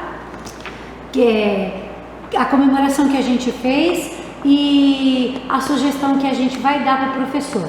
Porém, nesse caso aqui, eu estou pedindo para você fazer a sua adaptação, você criar o seu material, tá? Faça aqui, ó, a sua observação, né, em dias diferentes, datas e horários, e comece a observar o momento em que ele se descontrolou, como estava a sala. Verifique o que você pode mudar, tá bem? Porque a gente vai tendo a experiência me mostra e nos mostra enquanto estudiosos que a gente vai tendo as nossas também evoluções de pensamento e ideia. Não precisa a gente copiar ninguém, a gente pode adaptar o material às minhas condições, pode. Eu só preciso ter a consciência plena do que eu estou fazendo, que interação que eu quero. Eu estou buscando uma causa para eu identificar um padrão, para eu buscar o quê? Um elemento norteador do meu planejamento para que isso não aconteça mais, ou para que isso se repita mais. Se é algo que eu quero que ele faça mais, eu marco quando e o porquê, porque daí eu sei qual a habilidade que eu posso estar usando, qual o interesse que ele tem para que eu possa desenvolver outras competências que eu preciso que ele alcance, tá bem? Professores, estilo de interação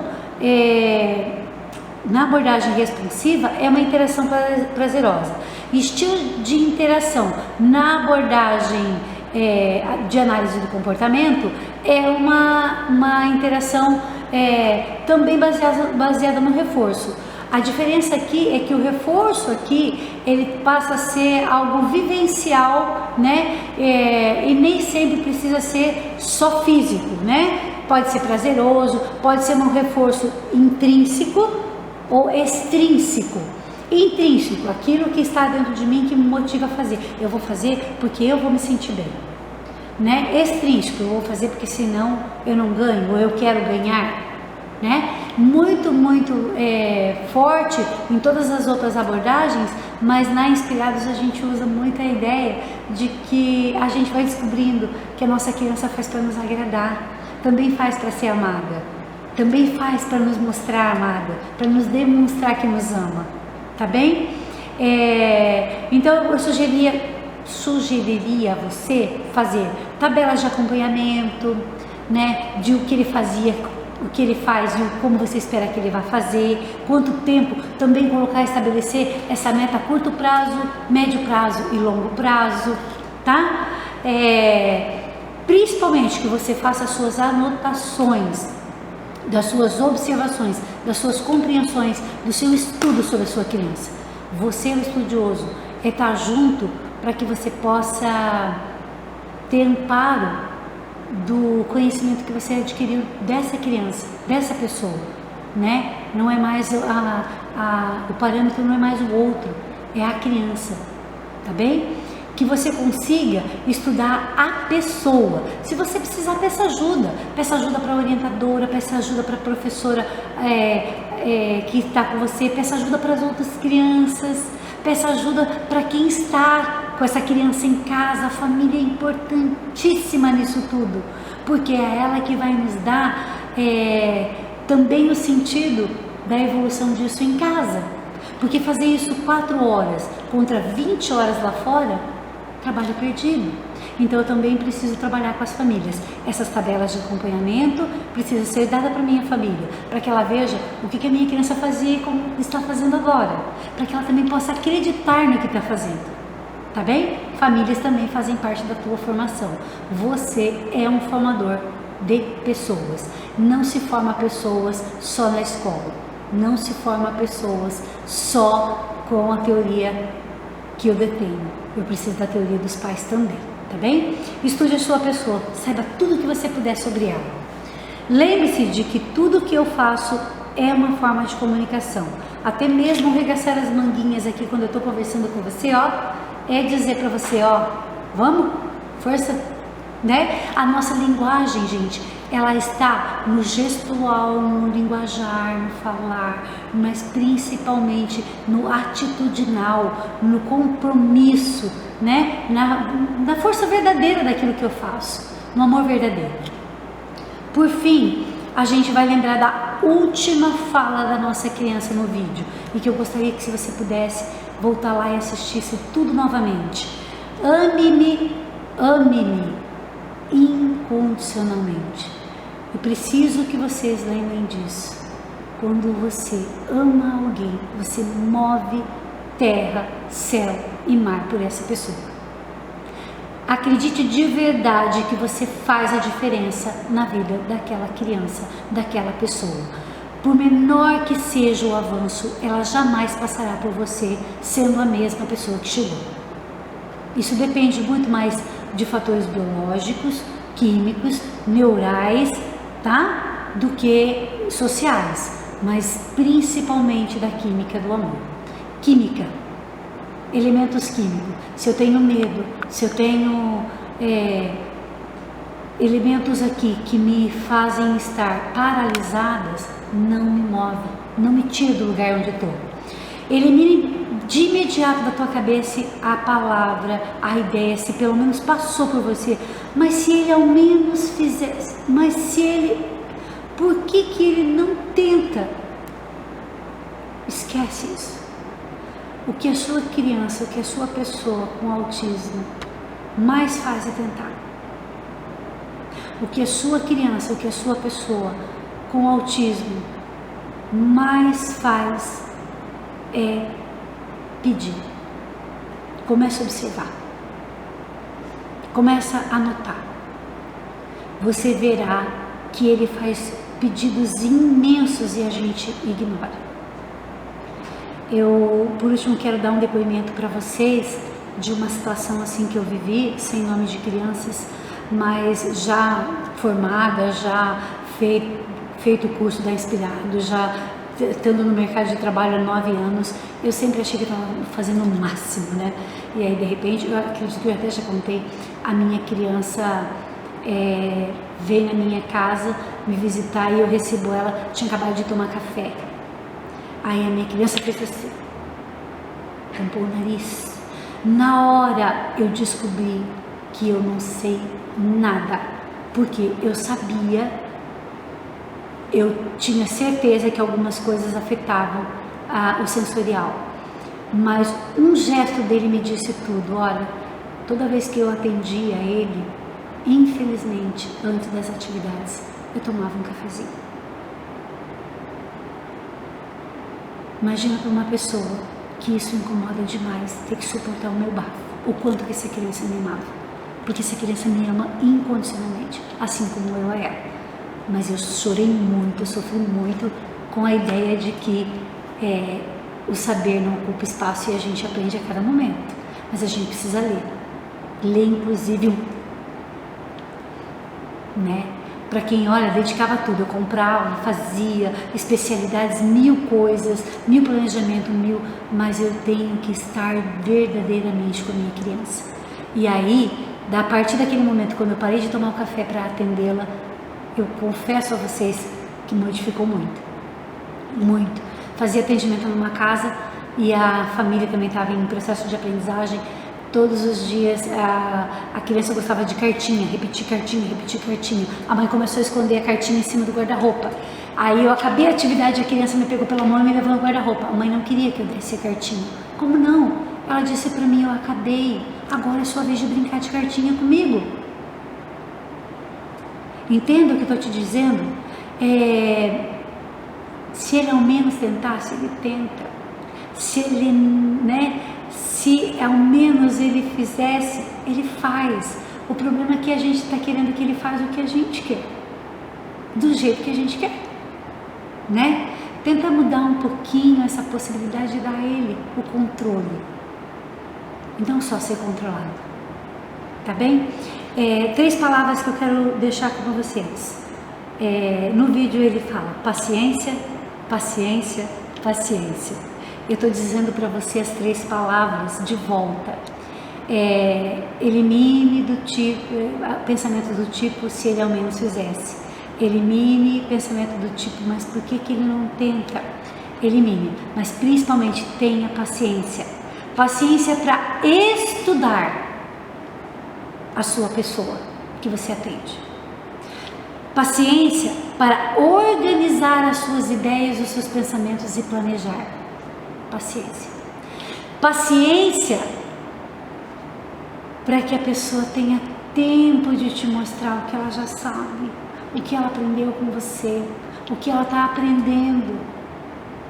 Senão tudo que você aprendeu aqui, pela vida, fora, com ele, toda a teoria que você aprendeu na escola, toda a teoria de vida que você aprendeu no chão da escola, está parada num espaço-tempo ainda. Pense sempre do ponto de vista, você é o que ele tem de melhor. E acredite que é. Tudo bem? Ame-me incondicionalmente. É o que eu tento fazer. Principalmente com aquilo que eu faço, dentro das minhas limitações como pessoa, mas buscando sempre trazer a alma, a verdade, que nem sempre é o que te agrada, né? Porque as suas expectativas de repente podem não ser as mesmas que a minha, mas a meta é a mesma, que a gente possa ir para a sala de aula e fazer muita diferença para quem só tem você como suporte, como consultoria, como formador, como profissional capacitado. lembre que ele vai ao médico e vão dar remédios. Lembre que ele vai no terapeuta, vão fazer terapias. Se ele for no fisioterapeuta, fisioterapia. Se ele for na fonoterapia. E se ele for para a vida, o que ele aprendeu contigo. Era isso. Obrigada, gente, tá? Tô deixando todos os materiais que a gente usou para que vocês possam depois ter a possibilidade de adaptar de acordo com a sua necessidade, com a sua condição de uso, tá bem? Mas não esqueça, você é um eterno estudante para que você possa criar um indivíduo aprendente, um sujeito que aprende, inclusive a gente. Meu grande abraço a vocês.